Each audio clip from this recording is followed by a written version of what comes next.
గృహిణి అనే విషయానికి వస్తే మీరు హౌస్ వైఫా అంటారు. ఎంత సులకనగా అంటారు సార్.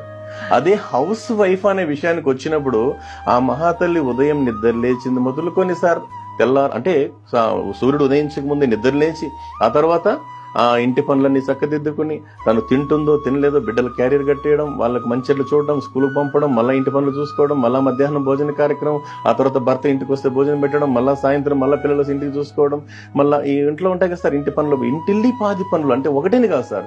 ఇల్లు శుభ్రపరచడం కావచ్చు, పాత్రగానులు అంటే సామాన్లు కడుక్కోవడం కావచ్చు, లేదా చాలా పని ఉంటుంది. ఇవన్నీ చేసిన తర్వాత అదే అన్నారు కదా సార్, మా గురువు నారాయణ స్వామి గారు చెప్తుంటారు మాటల సందర్భంలో, ఒక గృహిణికి జీతం ఎంత ఇవ్వాలంటే ఆ దేశ రాష్ట్రపతి కన్నా ఇచ్చే జీతానికన్నా ఎక్కువ ఇవ్వాలి అంటున్నారు సార్. అది గృహిణి యొక్క గొప్పతనం సార్. సార్ మీరు చెప్పిన దాంట్లో ఇంకొక విషయం ఏంటంటే, కొంతమంది ఇంత ఇంటి పని చేసి కూడా ఆఫీస్కి వెళ్ళి కూడా పనిచేస్తుంటారు. అవును సార్.